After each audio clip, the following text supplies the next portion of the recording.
Most people assume they can't withdraw extra CPF at 55 unless they have a lot of CPF saving or sell their home. But that's not always true. If you're 55 and own a property, whether it's in a HDB flat or a private condo, and wondering if your CPF is stuck, this video is for you. I'll show you how your home can help you unlock more cash without selling it. Yes. Hi friends, on this channel I simplify complex property and CPF rules into sharp, digestible, no-nonsense video. I'm Kenneth, a former police officer with 16 years of real estate experience. I help more than 500 families make smarter CPF, HDB and property investment decisions, especially when planning for retirement or right sizing. If you're planning for your next move and tired of confusing, long-winded content, you're in the right place. Let's dive in. Now, let's talk about CPF withdrawal options at 55. First, CPF wants you to set aside a full retirement sum. In 2025, the amount is 213K, and in 2026, the amount is 220,400, and 2027, the FRS amount is 228,200. But if you own a property, CPF gives you the option to set aside just half that amount, and that's called the Basic Retirement Sum, or BRS, which is 106,500 in 2025. Now, let's look at three main withdrawal scenarios. 1. If you have met the full retirement sum, anything above that is considered excess and you can withdraw it in cash. 2. If you haven't met FRS, CPF allows you to withdraw 5,000 at age 55. And 3. If you are a homeowner, you may pledge your property. This allows you to set aside just the basic retirement sum in your retirement account and withdraw the rest. This option is called property pledging, and that's what we'll break down next. So let's go deeper into third option, property pledging. It allows you to unlock more CPF cash without selling your home. You can pledge your property to make up the shortfall and only need to set aside the basic retirement sum instead. And here's how it works. The government wants you to set aside a retirement amount. That's the full retirement sum. But if you own a property, CPF let you use part of your home value to fill that requirement. And that's your pledge. So instead of setting aside the full sum in cash, you just need to set aside the basic amount and withdraw the rest. You're still living in your home, nothing changes. But in the future, if you sell the property, CPF will recover the pledged amount to make up the shortfall. That's why pledging isn't free money. It's early access with refunds condition later.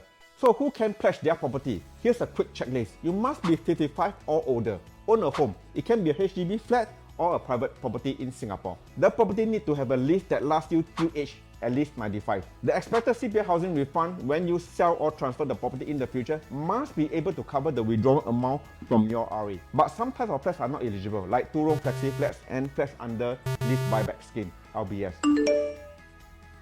I have used CPF savings for my property. Can I still withdraw my RA savings using my property? Yes, if your property meets the condition, like having a lease that at least covers you till age 95, and if the eventual CPF refund upon the sale is expected to cover the withdrawal amount. You can withdraw from your RA without needing to formally pledge your property. I did not use CPF savings for my property. Can I still pledge it?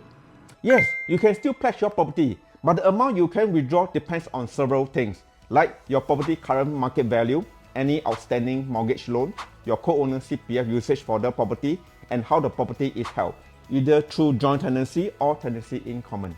Now let's look at a few examples to show how this works. So how much CPF can you actually withdraw? CPF doesn't just look at your property market value. They work out something called residual value after deducting any outstanding home loan, CPF saving used by your co-owner. Let's walk through three examples based on 600K. Example, the property is fully paid and you are the sole owner. So the residual value is 600K. Assuming you are turning 55 in 2025, the basic retirement sum is 106,500. Since the residual value is 600K, you may eligible to withdraw 106,500. Example number 2, you co-own the property with someone under joint tenancy. There's a 50K outstanding loan and your co-owner uses 100K of the CPF for the property. So we use 600K minus 50K loan minus 100K CPF usage. The residual value is 450,000. Since the residual value is 450,000, you may eligible to withdraw 106,500. Example 3, you co-own the property with someone under tenancy in common. You own 20% share of the house, and there's a 100K loan and 100K CPF usage by the co-owner. So the residual value is 600K minus 100K minus 100K, which is 400K, and your share is 20%, which is 80,000. You may only be eligible to withdraw 80K and not 106,500, as your share in the property only has a residual value of 80,000. They factor in your property share, outstanding loan, your co-owner CPF usage to determine how much of your retirement account you can withdraw. So should you pledge your property? Let's look at the pros and cons.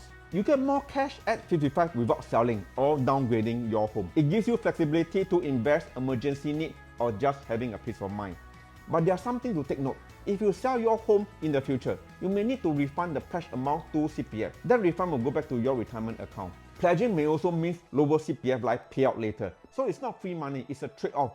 More cash now, but less security later. So use it carefully and only if you are clear on the long-term implications. If you're not sure what works best for your retirement plan and you just want someone to walk you through your options, I'm offering a 15-minute phone consultation to help guide you. No pitching, no selling, just clear, honest guidance based on your situation. Click the link in the description to schedule a call. Thank you for watching, I appreciate your time. I've also done a video on various housing options for people after 55. Click here to watch next.